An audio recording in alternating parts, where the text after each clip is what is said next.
So you start. So help me God, don't you start. Hello, everybody. It's so nice to see you. We are going to try to stream with my parrot in the room. We'll see how it goes.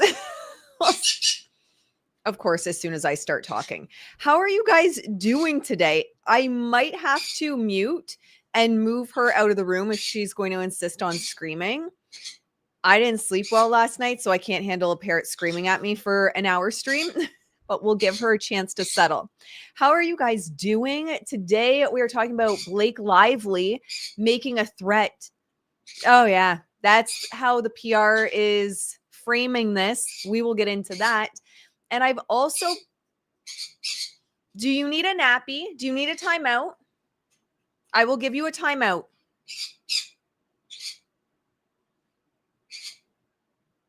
It's just one of those days, guys. We'll also talk about, give me a second. We're going to take a timeout. How about we take a timeout? Hey, that's what happens. We take a nappy. I wish I could take a nap. I wish I could take a nap. All right, we're going to take a short nap, and then we'll see if you can come out. All right, guys. You know, one of those days. As Emily D. Baker would say, live streaming is dynamic. And then we're going to talk about Taylor Swift. So I've had some people reach out and say, Ash, I gave my opinion on what's going on with Taylor Swift and the donations, and I got attacked. What are your thoughts? And because I got your back, guys. So I'm going to do a video on it, and then you could just direct people here and they can hate me in my comments. They won't attack you. They'll just attack me. And you know what? I'm used to it. It's totally cool. The bird is possessed by Claire Iuxis. It keeps interrupting and talking. Literally, for real. I need to listen to the whole audio. I still haven't listened to the whole audio, guys. My first parrot podcast. Hopefully she will come out and hang out with us some days. In my YouTube course I'm running right now, she sat there perfectly propped up on my microphone for the whole video. I don't know what it is. I feel like animals, especially my parrot, can feel like the energy shift when I try to talk about Blake and Ryan, and they're just like, their nervous system just goes off. Same girl, same. All right. Before we get too much into this live, guys, I just want to say something, and please no speculation in the chat as I say this. What I just want to say, and I know the core community here gets it, right? Yeah, she just wanted to chat. She wants to chat with us. I mean, who doesn't? We're a cool group. One of the things I just want to say before we get started is whether someone comes for me or not, whether there's drama or not online, guys, please never bully anyone. Please never judge anyone for their beliefs. Please never go to someone's platform and tear them down or break them down. It's so out of alignment with what I believe in, and it's so out of alignment with my values. So if there is ever drama going on in the online space, and again, please don't speculate, please don't drop names in the chat. It's really important to me that everyone in this community upholds the values of this community. And remember, when you go to other people's channels, and if you feel, and I appreciate so much that this community is so loyal, and you care about each other, and you care about me. And I appreciate that. I genuinely appreciate that. And just keep that in mind, right? Like, what are the values of this community? And I like to believe we're different. I like to believe that we have intellectual curiosity here.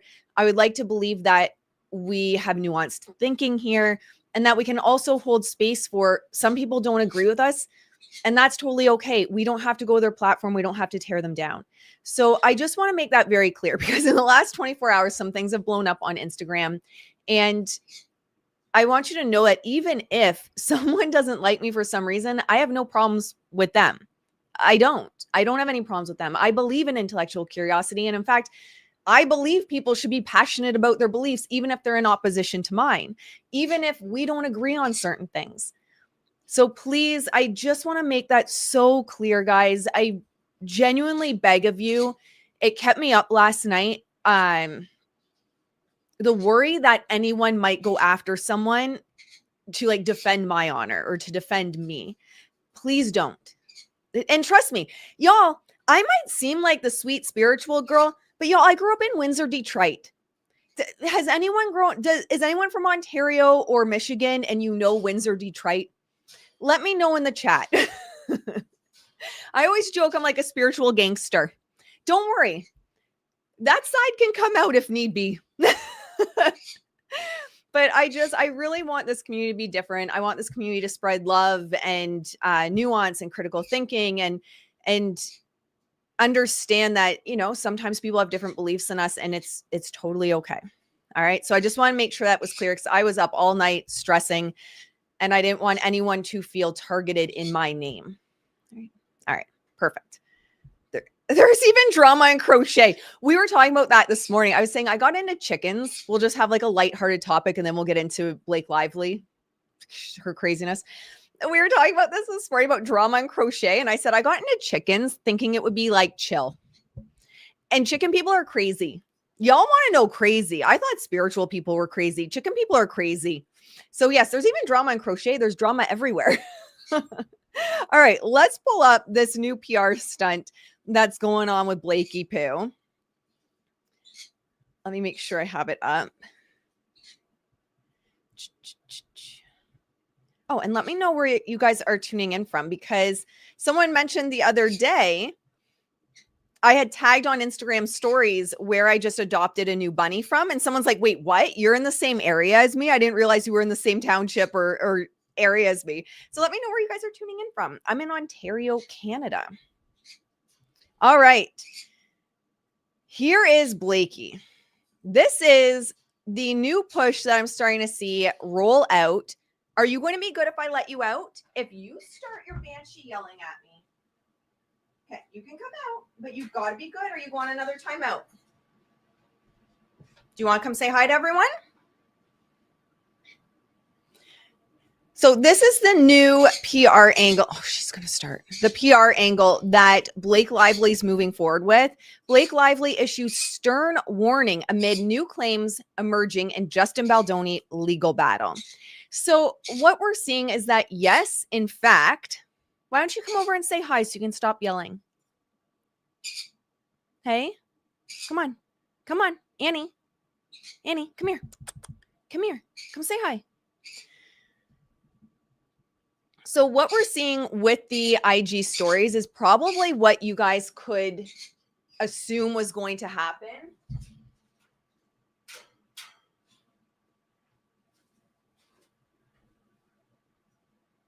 All right, I learned my lesson. She cannot hang out with us on lives anymore.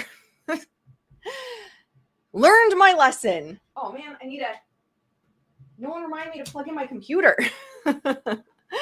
Okay, so we knew yesterday, or was it yesterday, the day before, Blake Lively was crashing out in her Instagram stories with all of these DV posts. We knew there was a reason for it, right? We all figured that there was going to be a PR reason other than just crashing out in her stories. And something I talked about, I think it was in my video I uploaded yesterday, is I believe they don't want any attention brought to this audio. Whether they damn well knew all along, which I think is the case, whether Blake and team knew all along that it was a big sham, it was a bunch of bullshit, they were exaggerating it, and it fit their narrative to pull like a couple little lines out, but not the whole audio, right? Like the whole audio didn't fit the narrative. I don't think they wanted it out because when they were pulling out a couple lines around Steve Sarowitz, it looked really bad. It looked like there was a retaliatory campaign that was set up against Blake Lively. But when you hear the whole thing, I genuinely believe her and her team are trying to take the pressure and take the attention off of the audio, which to me tells you everything, my friends, you need to know. It tells you everything you need to know. Why? Because if this was legit, Blake Lively then has, even if it's irrelevant to this case, from a PR perspective, Blake Lively, if this was actually a smoking gun, has an audio that was supposed to prove that Claire Ayub, or however you pronounce her name, was terrified of Justin because of all this verbal abuse. She was terrified of Steve Sarowitz because he was going to rip her apart on this call. And all of this went down, proving that this team is abusive on sets, have dangerous sets, and then retaliate against people. But that's not what happened. So I think she wants all of this to go away. And she's now moving the attention onto, and make sure you watch that video yesterday, but it's not just about me, guys. It's not just about me. It's about all women. Look at DV numbers. Look at the impact that DV has on women and young girls, the digital and financial and emotional impact of violence. She's trying to, one, take the pressure off of that audio, but two, bring it back up into something we can agree on. Don't pay attention to my lies. Don't pay attention to things not going well for me. Pay attention to I'm an advocate for women. And so then we have this, that apparently, based on this push, and, we don't know for sure that it's her team, but it's interesting that we have certain narratives coming out from her Instagram stories. I'll just say that. Now we have this, that the DV posts were a warning. Yeah, it's a warning, a stern warning following new claims from Justin Baldoni's studio head to label her previous statements as manufactured. The couple articles I'm seeing, and we might see this pick up, but the couple articles I've been seeing so far that are talking about the DV post she put in Instagram stories is like, oh, push me kind of energy, right? Like, you call it manufactured. Like, I have all this evidence. Girl, you have none. If you had evidence, we would know about the evidence. If you had a smoking gun, we would know about the smoking gun by now. I genuinely, for any pro-Blake people that might be watching this or happen upon my channel, if this woman had any smoking gun, we would know about it. She would not be letting her career burn to the ground and her brand burn to the ground if she had a smoking gun. But this whole angle now is like this, all these DV posts are a warning. So it says the Gossip Girl singer took to her Instagram story section to drop a meaningful message exposing the hidden dangers of AI and digital media. Resharing the post of National Domestic Violence Hotline, she wrote over the photo, "In this time, digital and emotional violence is both prevalent and easily hidden, especially for teens." The NDVH official has both real person phone support as well as AI chat resources, checklists, information, planning, advocacy, and more for the types of abuse affecting all ages and genders. Now she's expanded out, guys. She's advocating for all ages and all genders. So it shares some of the screenshots. It says in another snap from NDVH, she further warned. So she keeps warning. She keeps warning about after this audio. After Justin's team called it manufactured, she's saying, after Steve Sarowitz said it was all manufactured, she warns by sharing posts by other organizations. She doesn't warn with proof. What's proof anyway? No. She doesn't warn with proof. She warns by sharing other people's posts about DV when she couldn't care less to share that during a DV movie marketing and promotion. So it goes on that she keeps warning. It's as if like they're saying, this is kind of, she's saying it without saying it, right? Like she's gone through this. She understands. It's a bunch of bullshit. So it says that she shared a series of posts raising awareness about technology-facilitated abuse. Technology-facilitated abuse. I mean, Blake Lively, I don't know. You and your bullshit subpoenas for all the content creators. I mean, I know it's not in a relationship context, but yes, I do believe that there can be technology-facilitated abuse. Absolutely. Absolutely. You and your team engage in it quite frequently. So it says, notably, Lively dropped the post after the new claims emerged in her ongoing legal battle with It Ends With Us co-star and director Justin Baldoni. On Monday, a new audio recording in the Justin Baldoni Blake Lively saga revealed Justin's business partner dismissing Lively's allegations of inappropriate behavior as per TMZ. Claire Ayub, filmmaker of Empire Way, secretly recorded, secretly, maybe potentially illegally, recorded her call with Wayfair co-founder Steve Sarowitz. Ain't no one talking about how this is potentially illegal. And even if you don't want to talk about the illegal aspect, how about the moral aspect of doing this to people? Like, Do you have any ethics and morals at all, Blake? At all, Claire? Either of you? Guessing no. Says in September 2025 declaration, Claire cited repeated negative interactions and verbal abuse from Baldoni on Empire Voice, prompting her to record the call. Which the craziest part is on that audio, Steve says, if you met Justin, you would know. So how do you verbally abuse someone and have a toxic set when you've never actually met the person? It makes no sense. Something ain't as the kids would say these days, the math ain't mathin'. And Claire would have just handed this over. There was no subpoena to get her to hand this over. So in the audio, Sarwitz claims the allegations were made up and manufactured to take Justin down during It Ends With Us filming. He added, Justin never had a bad set, but it was the worst set he's ever been on. Still, Sarwitz tried to downplay all the bad buzz. Or maybe there just was no, like, maybe it was actually all manufactured, so he's not downplaying it. Like, it's just, I don't know how Blake's team sleeps at night with this bullshit. I don't even have anything nice to say about it anymore.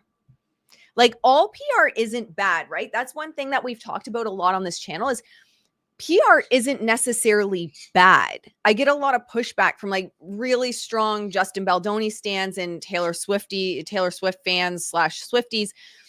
PR itself isn't negative, right? Like, even in my Instagram stories yesterday, I talked about, even in my own brand and business, the process I go through in deciding if something gets a statement. Does it get an official statement? Does it just get me acknowledging something? Because, you know, I love you guys and you'll flood my DMs and then move over to my emails if you don't hear from me to make sure I'm okay. So, you know, that is PR as well, is putting an Instagram story out addressing something. So PR itself isn't negative, but people like this, like now my parrot's smashing her toys against the side of her crate to try and get it's like a toddler. I am now understanding why humane societies are full of parrots. they're a handful. But this is what gives everyone in the industry a horrible name. And one of the reasons why I had wanted to bring attention to this and work with smaller entrepreneurs within branding, marketing, and PR is I do believe it can be used for good. If you don't understand branding psychology, if you don't understand marketing psychology, no one's ever going to find you. No one's going to know you exist. So good people can do great things in this world with more money.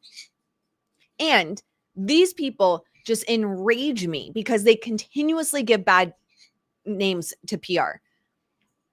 Like, this is a complete misrepresentation. And in all honesty, I haven't listened to the entire audio. And it's still a complete misrepresentation of what went down. So it says Sarwitz reportedly shared about the ongoing, I need to open a window or something. It is hot as balls in here.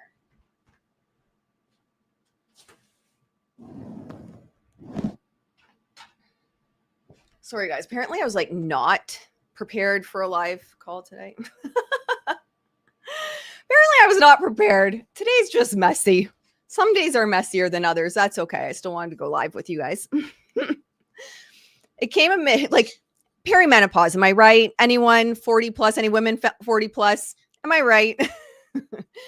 So it came amid Justin Baldoni and actress Blake Lively co-star in the 2024 film It Ends With Us, but have been embroiled in a highly publicized legal dispute since December 2024. So this is the new angle they're taking. And again, I actually think this works perfectly into what I was saying yesterday in my video of she's trying to take the attention off herself and make it like a broader societal systemic issue. Like, it's not me, it's a systemic issue. So that is how she's pushing it. I did see someone mention Ryan Reynolds. I actually want to see if I can find that article quick. Let me double check because I totally forgot to talk about that. Okay, let's flip over to that really quick because it reminded me that I haven't addressed this. Okay. This article here, and there was a whole PR push in regards to this. So thank you. I can't remember who mentioned the Ryan Reynolds of it all. I'm still standing by. I don't think the two of them are like their PRs working together. And I'm going to stand by until proven otherwise. I may never be proven otherwise, but I am going to stand by at this point in time that Ryan Reynolds was the one like, I am not being a witness for you. I believe, in my professional opinion, Ryan does not want to be anywhere near Blake or this trial. Because, and I was watching not actually Golden's video, and she talks about like how the doorway or the door can be open to so much of like their personal, intimate information within the relationship. He doesn't want that out for his businesses, his brands, his investments, his partnerships. He has a lot on the line to get involved in a trial and all of his shit be laid bare. I think Ryan's the one that was like, I am not getting involved in this shit. And so when I look at this article, it's Blake Lively's co-stars are deposed amid Justin Baldoni case, but husband Ryan Reynolds is spared questioning. From what I've seen, I would say, a lot of people are saying, I think this is Blake Lively's team. But often when people say Blake Lively, they lump Ryan into that. I don't believe Ryan is part of Blake's team anymore. I think this is him that put this out. I think this is him. And I think Ryan put this out, my opinion only. I think this, let's say it in a way that like can even protect me more. Why would an individual like Ryan put out a statement like this, right? Why would he put out PR like this, hypothetically? Well, it's kind of putting that out there preemptively that I have nothing, like I'm not getting involved. I have nothing to do with this. I am not going to be at the trial. I wasn't even deposed. You're not going to see snippets on the docket of my deposition, of things I said. Washed my hands. And so I believe Ryan Reynolds' team, not Blake Lively's, put this out as kind of like almost like a PR statement. Instead of putting out a press release, instead of put like his team coming out and putting out a press release and saying, all right, guys, Ryan Reynolds here. I'm not going to be involved with this trial. You're not good. There's not going to be any juicy secrets about me getting out there. Your investments are safe. Your businesses are safe. Our contracts are safe. This is kind of his way of making a statement. So I believe this was Ryan's team that actually put this out.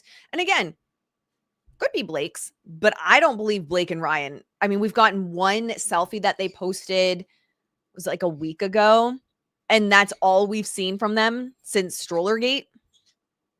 So, yeah, it's an official. I love this. It's an official I'm not with her notice. That is literally what it is. It's an official I'm not with her notice. It's like, Facebook back in the day, I mean, you'd have to be older. But when we went from MySpace to Facebook, and Facebook, if it wasn't like Facebook official, you weren't actually dating, you weren't actually together. It's kind of that, the PR version of that for celebrities. Absolutely. That's hilarious, though. Thank you so much for the support. Sometimes we must let it go. Thank you. These posts sound like Ryan more than anything. Intimate relationships, even withholding money. I think this is about Ryan. This one here, definitely about Ryan for sure. There's no benefit for him to be on the stand. There is only bad news bears that can happen with him on the stand next year.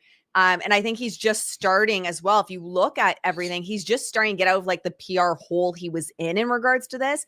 And it would just it would be a mess. And especially watching not actually Golden's video where she talks about how Justin's team can get into like intimate things. And she had mentioned, they can ask things like, well, was it really her emotional trauma from the set that caused issues in the relationships? Or did you guys just have issues in the relationship?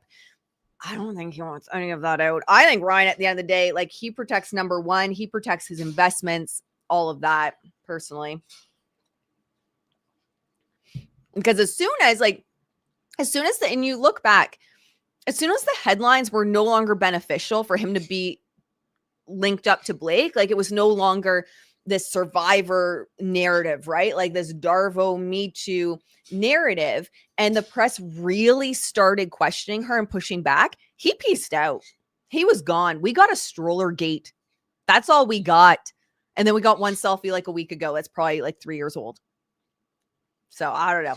Thank you so much. It's so nice to see you. PR question. Recording without consent, illegal or not, is wrong. One, should SS pursue legal action? Steve Sarwitz against Claire Ayub. When does grace become weakness? Two, as a woman professional, in what scenario would you record someone without consent? Hope all the animals are well. Thank you. Those are great questions.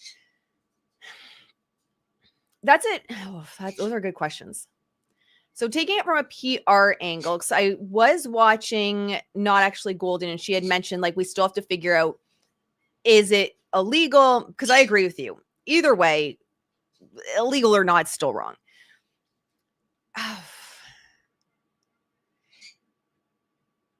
I think if they're going, so I always look at, like, what are the brand goals? So when I look at, and admittedly, I don't know a lot about Steve Sarwitz, but I believe he's Baha'i faith as well. And of course, a business partner of Justin Baldoni and Wayfair. So I always look back and I'm like, okay, what's the brand? What are the brand goals? And then based on that and the brand values, you create a strategy. So I would say, for him, it's probably, unless, like, because I don't think it really damaged his reputation at all, to be honest. Like, this kind of like flew under the radar. I don't think anyone really cares. I think it would be best to leave it. And that's a great question. When does grace become weakness? That's a question I often ask myself, because sometimes people tell me, like, you need stronger boundaries, or you need like, you're just letting people push you around. It's like, well, no, I actually have very strong boundaries, but part of that's also protecting my peace and staying in alignment with my values. And so I think when we're looking at grace versus weakness for him, at this point in time, it doesn't look like there's been any business fallout. Not even really.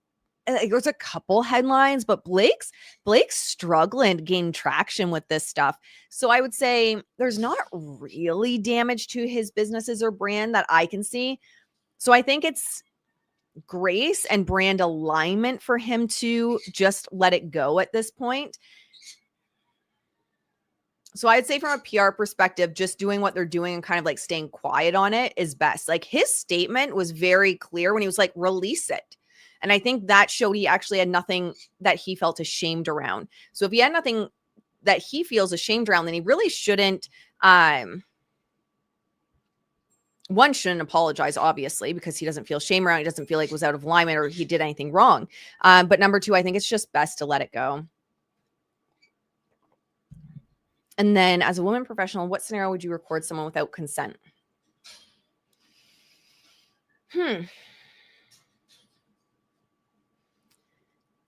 I honestly believe never. Like, I'm thinking if I could ever think of a situation where I would. I don't even feel comfortable keeping, like, screenshots, because that even feels nefarious to me. It feels like, girl, why are you keeping screenshots? Why are you doing that? Because if someone pisses you off enough. Now, there's something to be said if you have a big PR crisis and tracking it for legal reasons. But for me personally, I would say there's never an excuse and never a reason for it.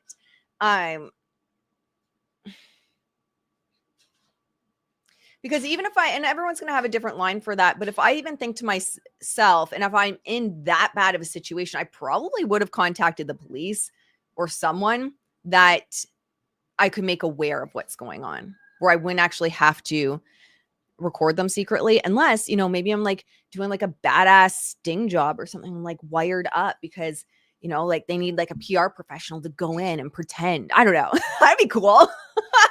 Like Ashley working for, like, on the DL, that would be cool. It'd be like an episode of a TV show or something. But no, I don't think I would ever do that. I hold on to emails. I definitely hold on to emails. I put business communication through email. If I want something trackable, I put it in email, and I have emails back like 15 years of my business that are all saved. But no, I don't think I would record anyone. Might be on a Zoom call, right? Like, I might jump on a Zoom call and be like, hey, I record all my Zoom calls. But those are good questions, though. They make me think. And it's good to think. And who knows, a situation might come up one day. I meant her DV Instagram posts sound more personal than professional. Restrictions of money, checking on someone constantly. Yeah, maybe it's possible. I I genuinely don't think Ryan has anything to do with her right now. That's just the feel I'm getting. That's just, and I could be totally off base. That's just the feel I'm getting, where it seems like they're constantly moving their brands further and further apart. And crashing out style tends to be Blake's MO. So before those ones, she had a string of posts that were all about, like, I think it was Broadway or something. And I think, do I still have? No, they wouldn't be up on hers. She did have like her little bit of word salady mixed in, but it's possible. It's very possible.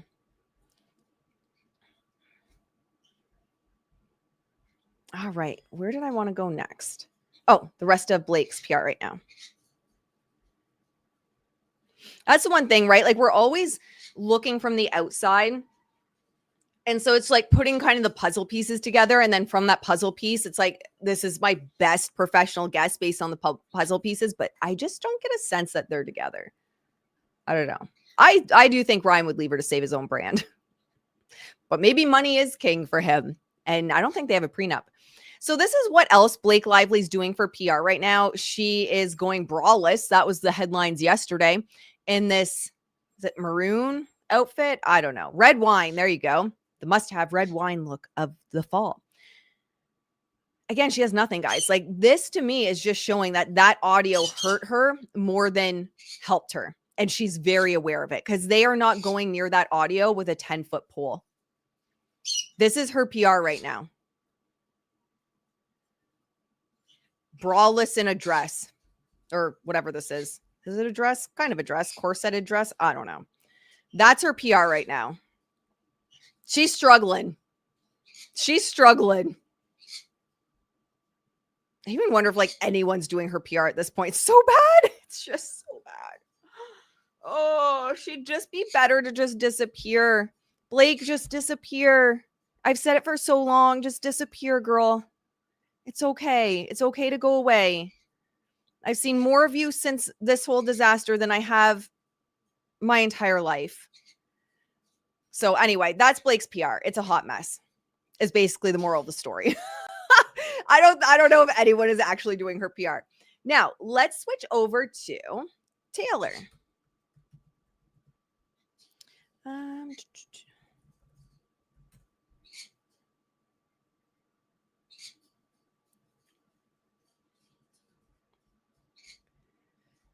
Okay, so we're going to pull up Taylor. Before we pull up Taylor, I'm going to preface this by saying, yes, it is amazing to make donations. Both things can be true at once. You can be a good person and genuinely want to help others with your billions and billions of dollars, and it can be leveraged for PR. Both things can be true at once. I've said over and over with Taylor's brand, I think the donations work so well, and the hospital visits, that they work so well because she's baked it into her brand from day one. She intentionally would go to fan events, to weddings and proms, and she made it very fan-centric, where it was a community and she was part of the community. That is also brand building. Her mom was a big-time person in marketing. Her mom understands branding and marketing. So right out, I mean, they even named her Taylor so that you wouldn't know she was female, so that she could scale in business faster. I mean, her family had her planned out in terms of business from the time she was still in the womb. Let's just be honest. And there's nothing wrong with that. I believe in making millions and millions of dollars. I'm not against people making money.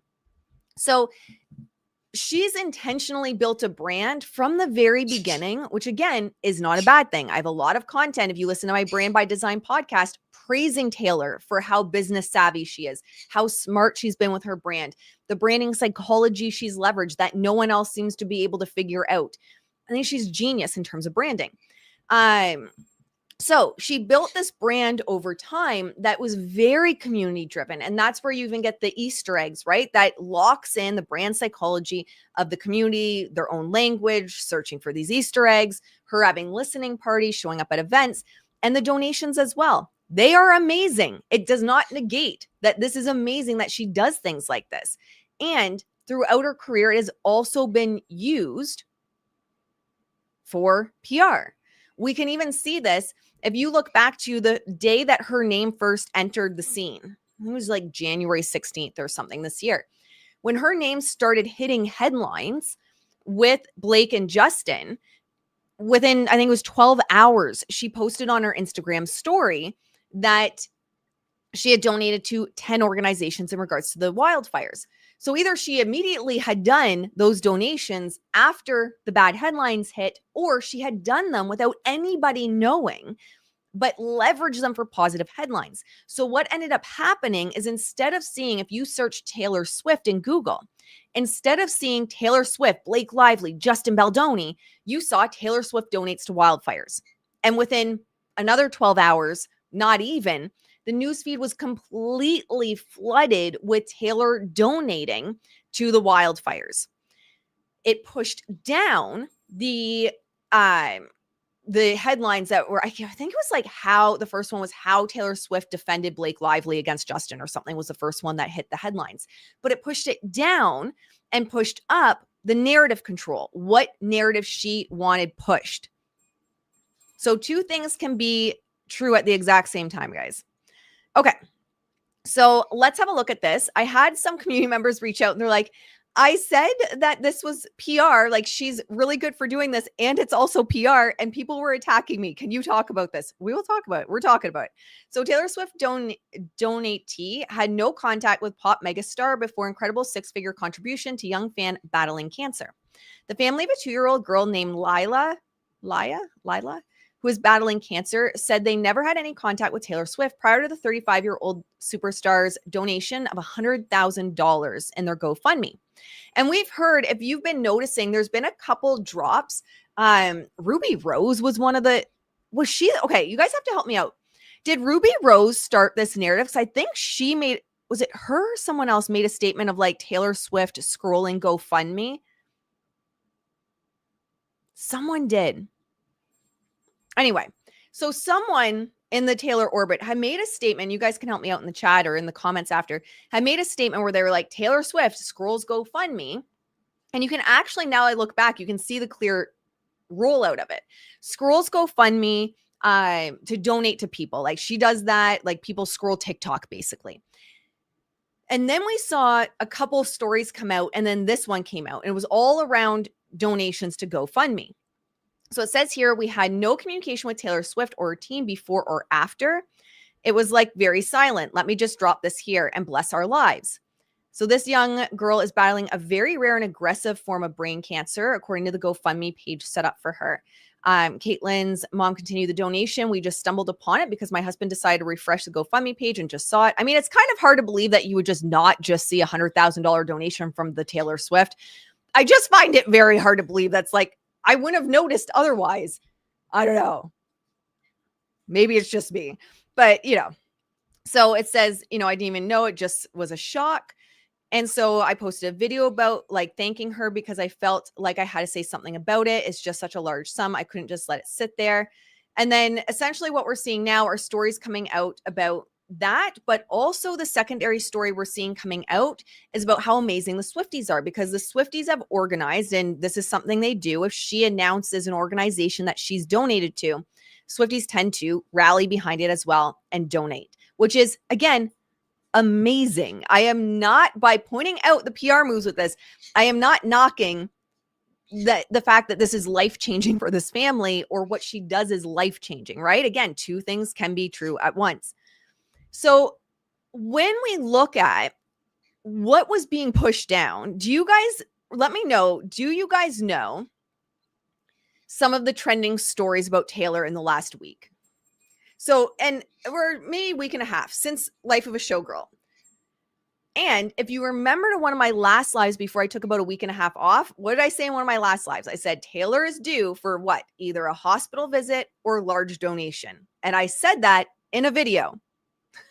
I literally called this right before it happened because she was getting a lot of bad headlines. So the most recent bad headlines we were getting from Taylor was around the necklace, which I think is just like reaching.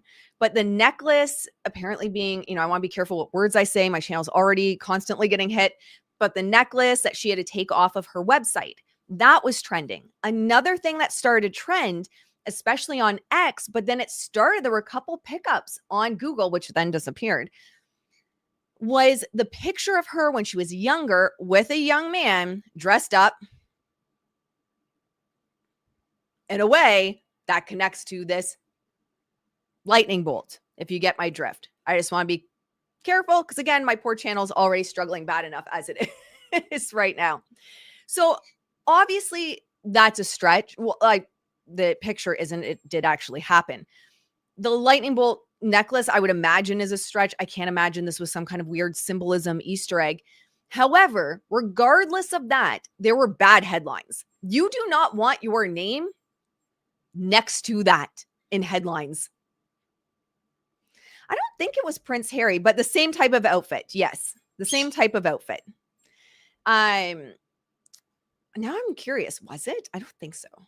Yes, please like the stream, my friends. We have a Substack that we just started this month. So you can also check out the Substack link in the notes, the show notes. I'll post it after as well. So her headlines were around the necklace. Her headlines were around that picture that was starting to resurface. She also had a lot of issues coming out around the fan base. So what we were seeing around the fan base was traction on social media as well as Google, so legacy media, about how her fans were going out and doxing journalists and literally getting reviews removed. So because people were so afraid of the Swifties, they were removing their bad reviews. This actually happened. Removing their bad reviews of Life of Showgirl, which bumped up the rating of it. So what we were seeing gaining traction, and there were even some people saying that might not even be her fans. That might be Taylor's team herself, which could be. Yes, absolutely. But we were also seeing traction start to gain around the fans taking down bad reviews, the fans doxing people, kind of like the dark side of the Swifties. More bad headlines. Now, there were some headlines around as well, and we all know the sampling, I think they call it, of songs. Like that was gaining a lot of traction. Again, not something you want trending under your name if you are Taylor Swift. All of these pieces is what led me on one of my last lives to say she's due for a hospital visit or a donation. Now, if I'm looking at things from a PR perspective and you and your fandom are being taken down in the headlines, the hospital visit's not really your best option. The donation more would be. And again, doesn't negate the good work of this. I'm just telling you guys the PR of it all, which, believe it or not, everyone uses PR, even your favorite celebrities. The donation makes more sense because you know your Swifties, your community are going to rally behind and start donating as well. So now what we're seeing, the shift in the headlines, is Taylor Swift donates to this fan. And we're also seeing headlines, instead of Swifties doxing journalists and getting reviews removed, we're seeing Swifties are amazing. They're the best community out there because they're rallying behind these individuals that Taylor Swift had donated to. That is narrative control in action. It doesn't mean that it negates the good things. But what we've seen previously, wildfires is one example, is Taylor can donate without anyone knowing. And that was one of the things that people had messaged me about and said, you know, I tried to, you guys are so sweet. And you're like, I'm trying to explain the PR of it and saying like she could have donated without her name. She absolutely could have. 100%. She could have donated without her name. And the little note, something like my friend, is it Lila or Leia? Lila, my friend Lila, again, reinforces that community aspect. So it's just something to keep in mind, right? It doesn't make someone a bad person because they use PR, but I think we can live in that nuance of absolutely someone can be a good person and really smart on how to build a brand, on how to control the narrative, on how to shift the narrative when things are getting out of control. Because Taylor did not need bad headlines right now. She just got herself out of the bad headlines around It Ends With Us. Like, I don't think I've seen her mentioned, well, probably because of all the bad headlines around Life of a Showgirl. Oh, and that's another thing, bad headlines around all the variants. Do you guys remember how bad her comment section were? Oh yeah, if you're having issues with the chat, YouTube itself on the back end, is saying they're having issues with the platform right now. They did an update, and ever since there's been problems. So I apologize if you guys are having issues. It is a known issue with YouTube right now. Hopefully it's back up with no problem soon. I hope. I wish platforms would just leave things alone. They go in, they try to change things, and things just get worse. But that's another issue is if you remember back to her Instagram posts, her and Taylor Nation, you were getting thousands of posts of people trashing Taylor around all the variants. So again, this just shifts the narrative and it gives the fandom something new to focus on, right? Like it's kind of if you have like a hurt ankle and you cut your hand. Well, you don't notice the hurt ankle anymore. You're looking at your hand. It diverts your attention. So it was something that was, I think, very smart for PR. Like I said, I called it a week and a half ago, maybe, that she needed either a hospital visit or a donation to take out the headlines. And we know that Taylor does do this because she has one of the biggest in the pop culture examples of SEO manipulation when she went to the Jets game to suppress the Jets comments. It's still in PR and marketing circles, one of the biggest examples used in PR of SEO manipulation because it was, she went to the Jets game and the headlines itself was showing the keyword hijacking to press down all of the bad Jet headlines. We should also consider it when Taylor donates semi-publicly, it leads to more donations for that person. Yes, I did say that as well, which is all good, right? And that is also strategic. Like I said, if you're a PR person for Taylor and you're like, okay, look, girl, we got to do something. When you know, as like you look at threads right now, not threads on Instagram, but just like in general, and everyone's like, this is what the Swifties do when she makes a donation and it comes out publicly. So she knows that if she makes a donation, it comes out publicly, the Swifties get a good name for it. The Swifties needed image rehab. They needed image rehab after doxing everyone. And it also, when we look at a brand that's so strongly built on psychology and community, it also gives the Swifties something to rally behind, because what were the Swifties rallying behind just a couple weeks ago? The Swifties were rallying behind WTF with all these variants. WTF with, you just dropped the acoustic audio yesterday and now you're dropping the acoustic audio with the voice notes now. That's what the Swifties were starting to rally behind. So again, when you anchor it back into the branding psychology of a specific brand, you now give the community, why is my phone not charging? Or my computer not charging? You give the specific community something to rally behind. And it brings them back together. It reinforces the community aspect. It reinforces the brand psychology. And it's just a beneficial overall. Now, the reality is every brand in history uses branding psychology if they're ever going to make something of themselves. Something I say to my clients all the time, it's not necessarily the best in their field that are getting ahead. It's not necessarily the best in their field that are standing out and making the money and standing on stage and getting the movie roles and everything. It's the branding psychology. When I even have newer actors that, they have a couple small roles and they're like, hey, Ashley, what do I need? Do I need, a social media manager? Or what do I need? I'm like, you need a brand. You need a brand identity. You have no brand identity. And so what we work on is the branding identity and the psychology of their brand first before they do anything else. The reality is, I've said it from the very beginning. Again, go back to my Brand by Design podcast. I've been saying she has one of the most intelligent and strongly cohesive branding psychology brands and businesses in recent history. I'd say Apple is probably one that's on par. Y'all be getting the new Apple iPhone. Hey, I'm there too. Actually, the last couple of years I'm there too. So I'm included in that, y'all. The new iPhone, and there's really nothing different, but you got to have the new one, right? And you get into the Apple ecosystem and it's so intelligently built. You get into the Apple ecosystem, you're screwed. You're in it. You're not getting out. Shit, you need like the right chargers to even, actually, speaking of that, I should probably see what's going on with charging. Speaking of charging, let's address this. Hopefully that works.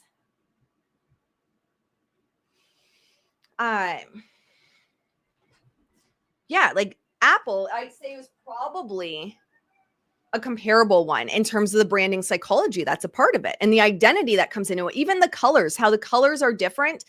So that your friend knows if you have an Android or an Apple, that's all intentional because it strengthens the psychology of the community.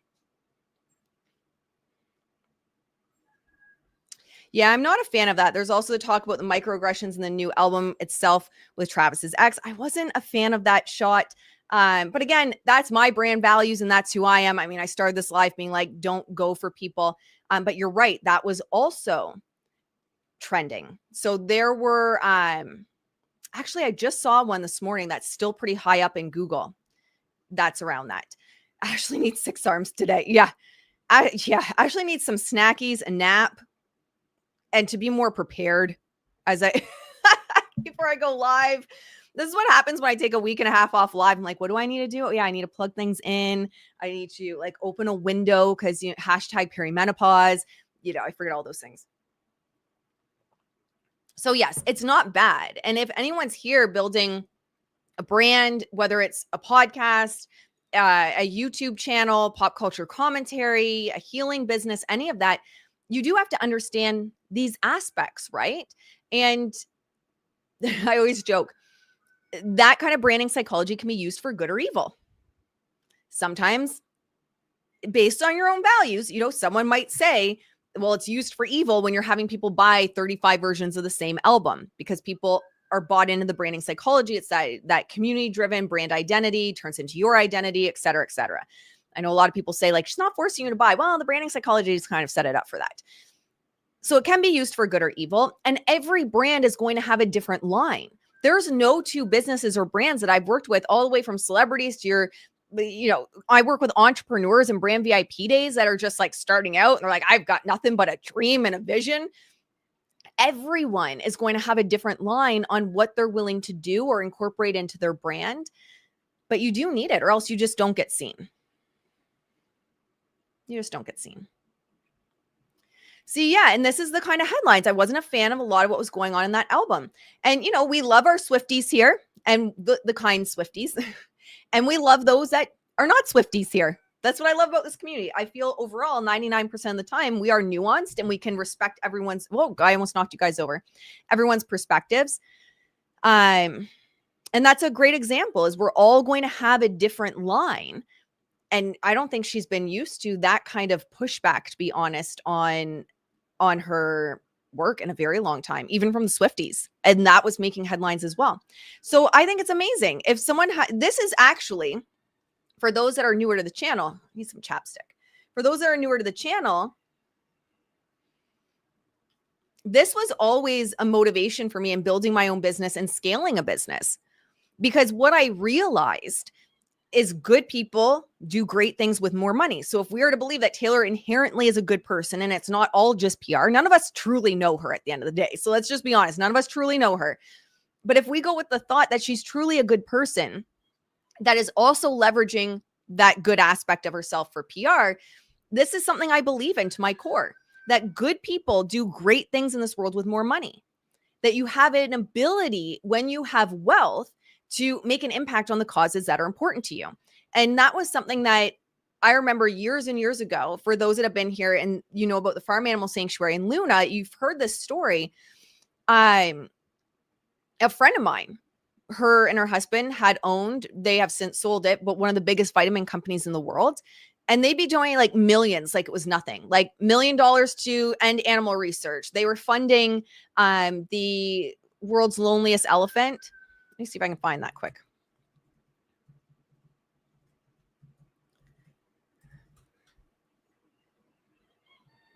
Yeah, this one.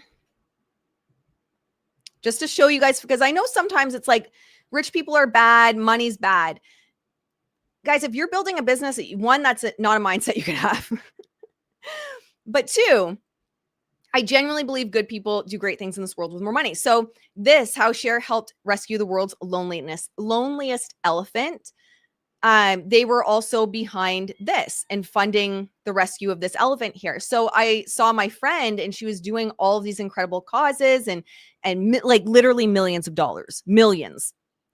$1 million to the University of Windsor to help end animal testing. And I was like, wow. And that's when it clicked for me that good people have the ability and the potential to do great things in this world with more money. So I do believe that. I'm not a hater of Taylor being rich. I'm not a hater of her having billions. I think it's amazing. And the point of this channel is calling out PR moves.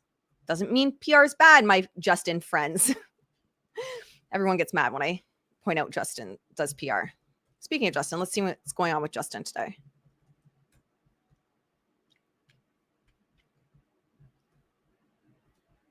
But I appreciate you guys being always open to like nuanced conversations without just immediately freaking out.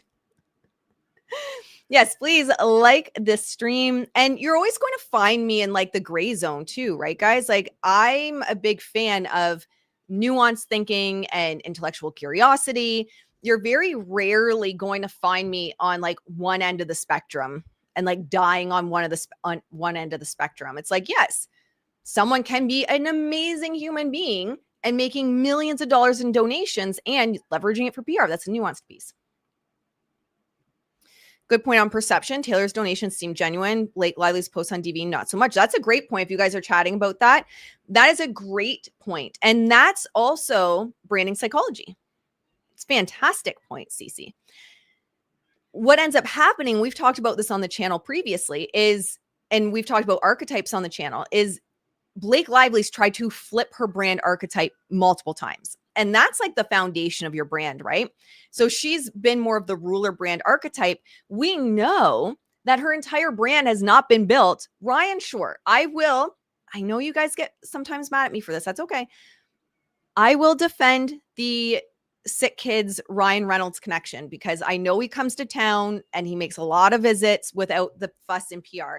And he's been with them for 11 years. He's done really, really good things as someone local to the Sick Kids Hospital he works with. That's the one aspect of Ryan I will defend. He does great things with sick kids.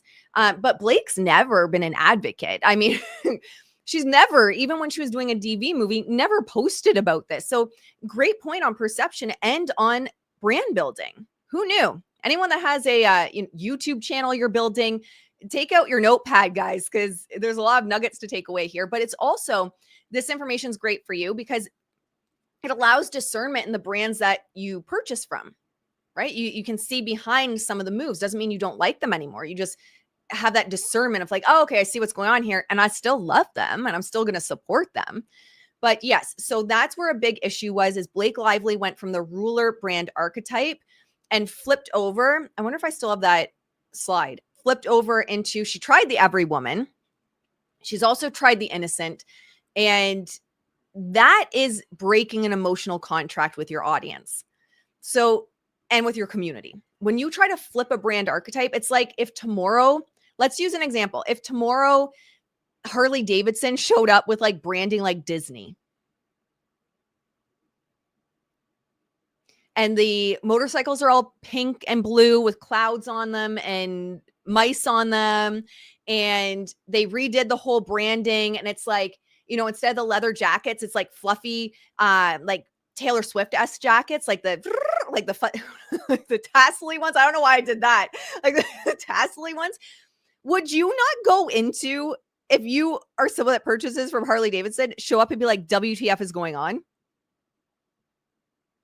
Like, what is happening right now? That's the cognitive dissonance. That's the issue, and the breaking in trust that happens with personal brands when they flip archetypes. So that's exactly what happened with Blake, because she had not built her brand like that at all. She built her brand on the ruler, kind of like, I'm above everyone, I'm better than everyone. And then she flipped. Everyone's like, this makes no sense. You didn't care before. And so you're right. What ends up happening is when it's consistent in a brand. So like with Taylor, you can go all the way back. And again, her mom was in marketing. Her mom is very intelligent in marketing as well. You go all the way back, and it was all about community, even her handwritten notes. You look at the donations, right, to the wildfires. It was a handwritten note that was shared on Instagram stories. It was all about community, donations, supporting others, being there for each other. Blake's wasn't. So now it's like, girl, what are you doing? And that's the you're live, Ashley. I missed you. I missed you guys. That's the contract that's broken. Yes, Blake is very good at alienating people. And I think a part of it, Let me see if I have that. I just went through Canva and deleted a bunch of stuff. Well, you guys know I could talk about this all day. But again, it helps you understand, because it also helps you understand why all of a sudden did I like stop trusting this person? Why all of a sudden did like I like this brand and all of a sudden it's like something's not right? And it's the branding psychology of it. Something flipped within the brand, which caused you to lose trust in the brand. People can get it back, but they just need to. What happened to Canva? Everyone's updating their systems, and I am not a fan. I don't know about you guys, but I do not like change. Oh, shoot. I did delete it. It's not there anymore.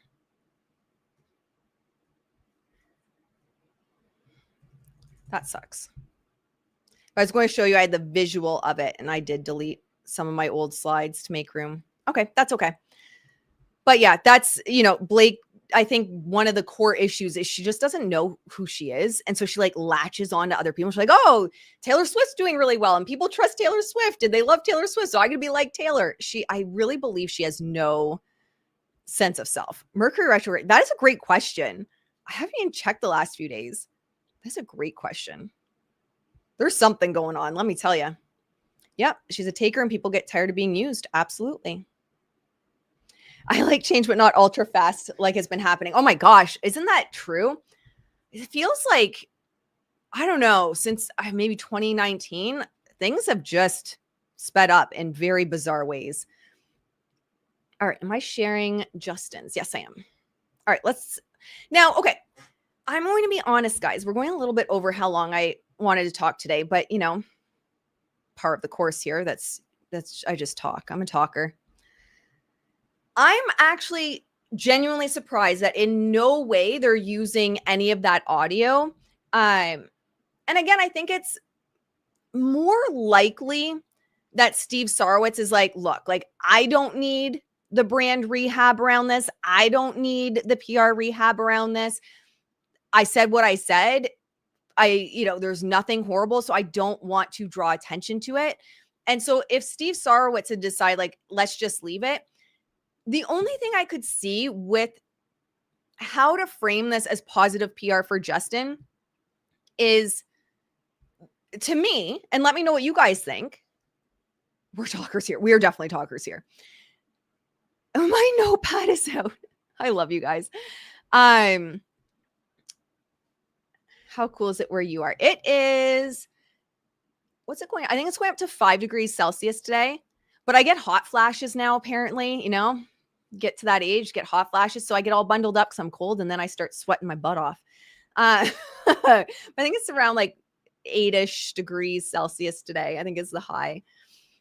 So I think the one way Justin could have moved forward with this, and again, I imagine Steve was more of the one like, let's just let this go because it's my voice on the audio, but they could have shown that this wasn't retaliatory.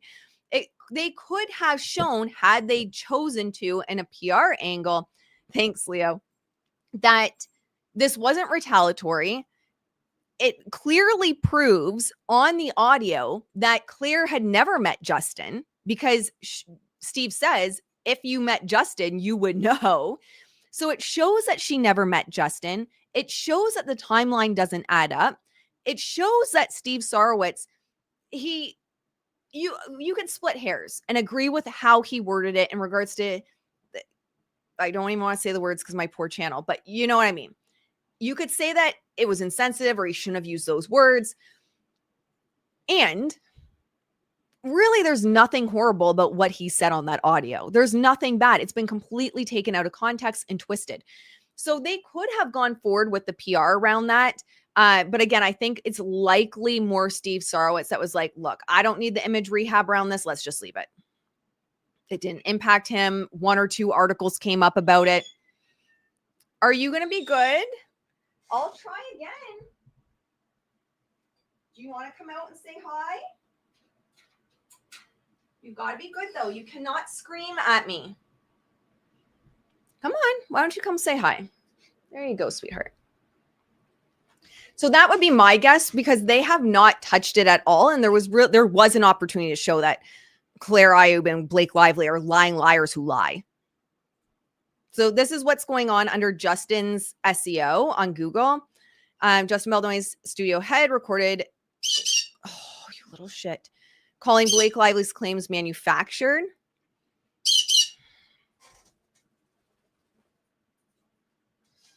Stop. See, I try to trust you, and you break that trust.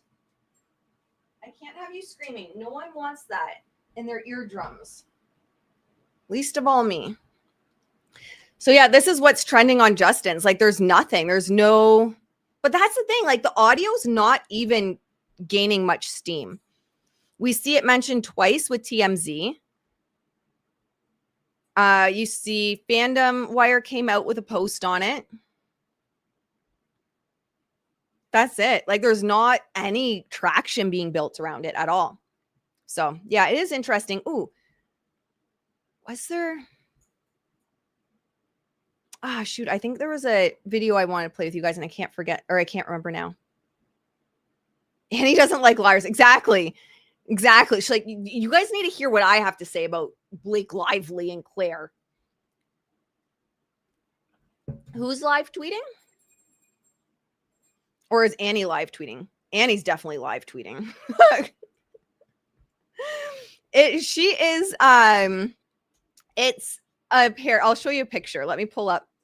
Usually she sits right here. So those that are in the beginners YouTube roadmap, you guys saw her in the second last video, but I'll pull up a picture for you guys. So you know who's screaming at me in the background. So that's Annie. Believe it or not, there's a lot of parrots up for adoption in Ontario. If you're in Ontario and you want your own little screaming banshee, there's I think 3 more at the Kitchener-Waterloo Humane Society available, the Kinners. They're sweet. She's super sweet, but if I like get excited, she ramps up and then she starts screaming because I'm ramped up. It's just like, but yes, that is Annie. She's pretty cute. Yes. So anyone that is in Ontario, you want your own screaming parrot, Kitchener-Waterloo Humane Society has 3. I didn't realize how many parrots are actually in need of homes.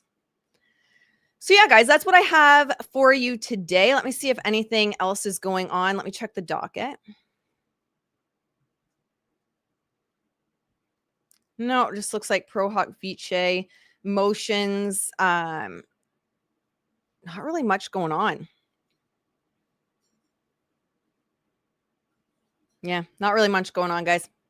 All right, so that's what I have for you guys today. An hour and 7 minutes. That's not too bad. That's not too bad. Pretty bird. Yeah, she's pretty. She's a sweetie. She's just, you know, it's the screeching. I don't want to blow out anyone's eardrums. Oh, that's what I wanted to check. See what Ryan's up to. Blake Lively and Ryan Reynolds' daughters look so tall and very rare. Photo from New York City outing with famous mom. So was Ryan not there? Was just Blake?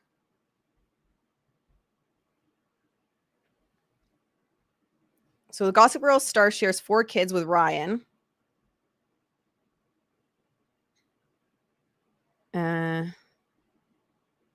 Blake took a pair of their daughters along with her to catch a performance of Hamilton. So they're still doing events without each other?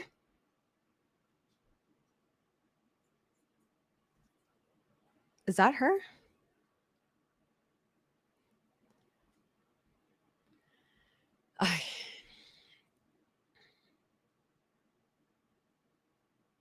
Perpetual fans, Blake Lively and Ryan Reynolds' kids made a trip. Oh, seemingly not present. Yeah. So they're not even like he wants nothing to do with her. I honestly think he's just protecting his brand. Ryan Reynolds visits CT High School to see Les Miserables play rehearsal. Ryan Reynolds planning Wrexham Super Brewery. Mark Ruffalo dreamt about punching Ryan Reynolds while making a movie together. Deadpool will appear in multiple upcoming oh, that's interesting. That's 21 hours ago. Deadpool will appear in multiple upcoming Marvel movies. Full list. Ryan Reynolds, Merc with a Mouse, seems to have quite the MCU future ahead of him. Ryan Reynolds' Deadpool will appear in multiple upcoming MCU movies. After being stranded in the Fox X-Men universe, Ryan Reynolds' R-rated superhero finally made his way over to the MCU with release of Deadpool and Wolverine. His arrival meant the tongue-in-cheek, yeah, that's one way to put it, comic character was no longer reserved to subtle nods. So it looks like this. This is what they're claiming. Avengers Doomsday, which is funny because do you guys remember we got that? Okay, I need to tell you guys a funny story, especially those that are newer and might not know this.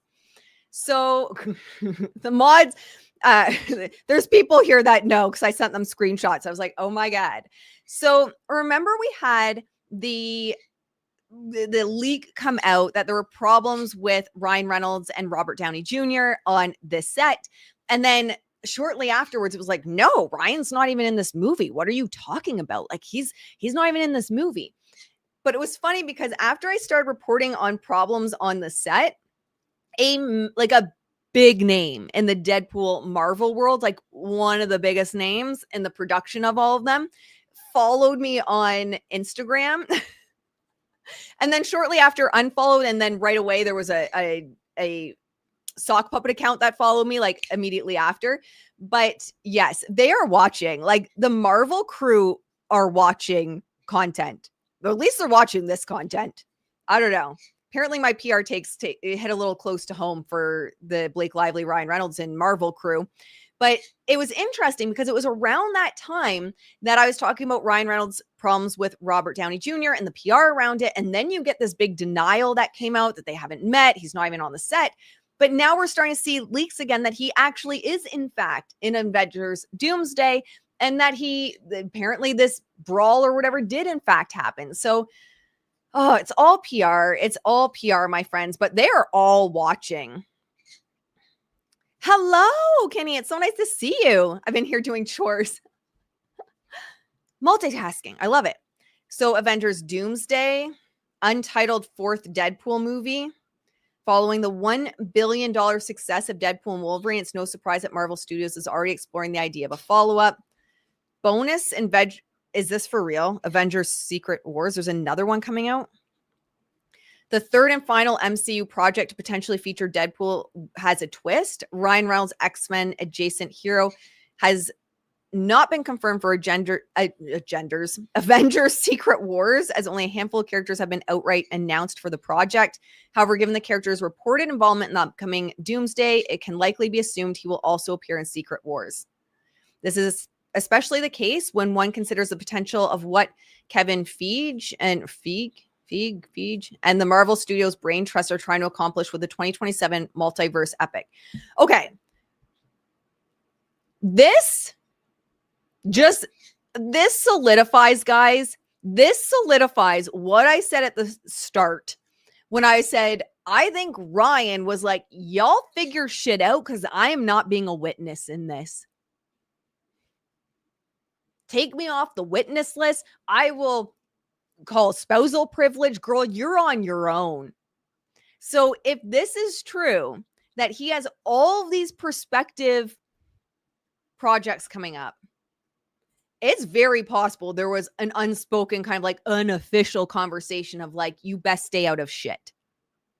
You best not bring the shit pile that's over there into this.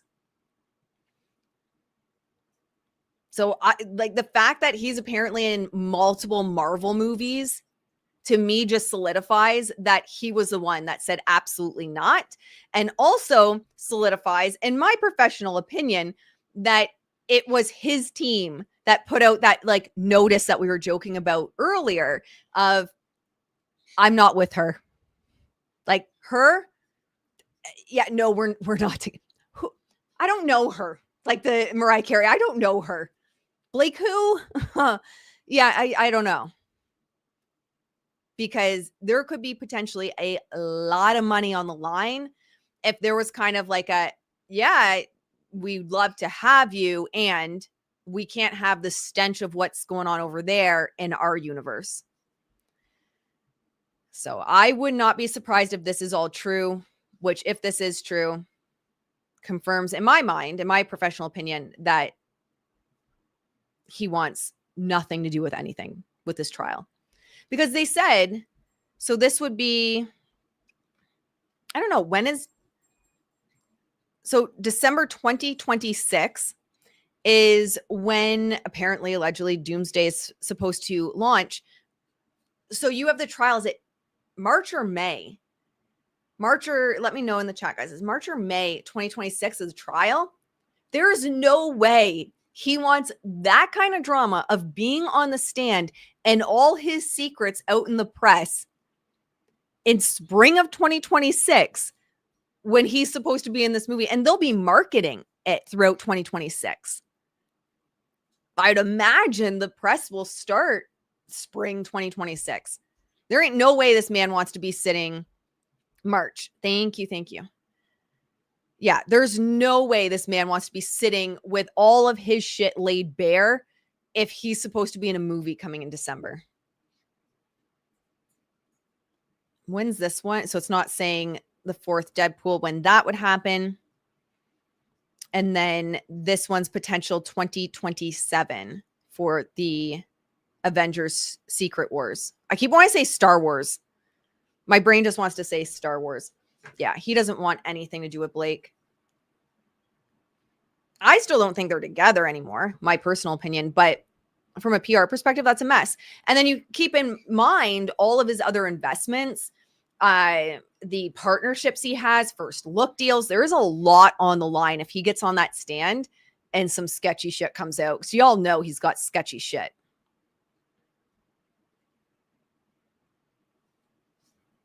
He has another Mint Mobile ad. Of course he does. Yeah, he's not really hard on the PR right now either. On front page, you still have issues with him calling Blake Lively names. But yeah, that's what I would say with Ryan and his plan right now. I think his plan is to continue to separate himself. You do not want that carrying over.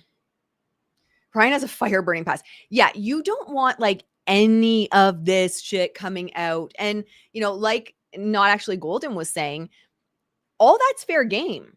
Like if they open the door, it's like, okay, well, you're saying that it's because of the situation with Justin that your relationship had issues or that your relationship was strained or that the kids were stressed or whatever. Well, what about this? What about that? Are you sure it's not marital problems? He doesn't want that out. There's a whole show called Secret Invasion with Nick Fury and S.H.I.E.L.D. It's very there's so many spinoffs.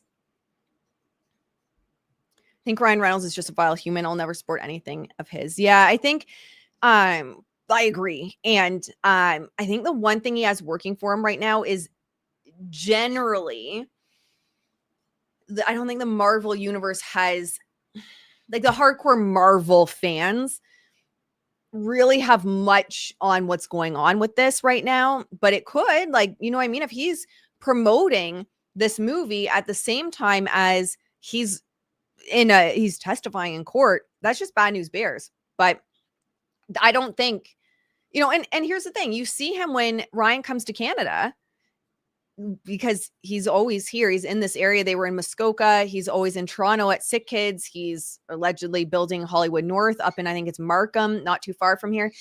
It's like 100% positive for him. There's no negative comments and they're not filtering comments out. They're not deleting comments.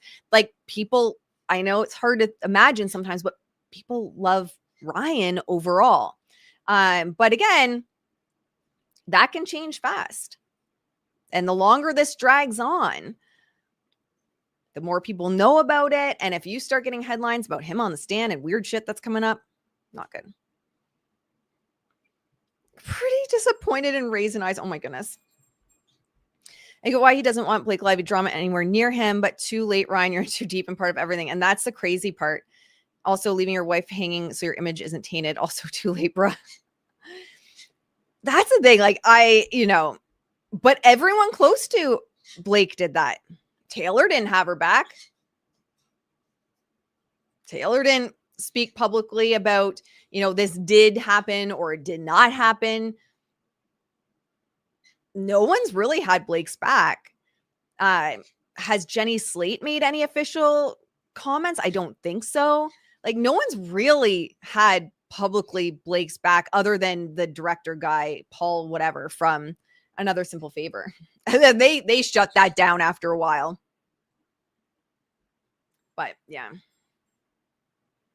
Mixing It Ends With Us with Deadpool's worst marketing mistake Ryan made for his career. Funny they got that Barbenheimer though, right? Like they did set a record. But I agree. And long term, that's what his whole PR right now is like that rehab around that disaster. Someone said in the comments here back when we were talking about earlier this year that they got it mixed up, that Deadpool and Wolverine was the Oppenheimer, or sorry, Deadpool and Wolverine was the Barbie. It Ends With Us was the Oppenheimer, but they flipped it, and that's where all hell broke loose, which is a great point. I think it's a great point. All right, my friends, that's what I have for you today. Yes, come join us over on Substack. That's all I have. We went over all the major players. We'll keep an eye. I don't imagine there's going to be like a ton of movement in PR with these guys. I imagine now that Discovery's kind of wrapping up, things will be a bit quiet, but you never know. You never know. They always keep us guessing. Thank you for hanging out with me, guys. Yes, before you go, please like the stream, subscribe, leave a comment.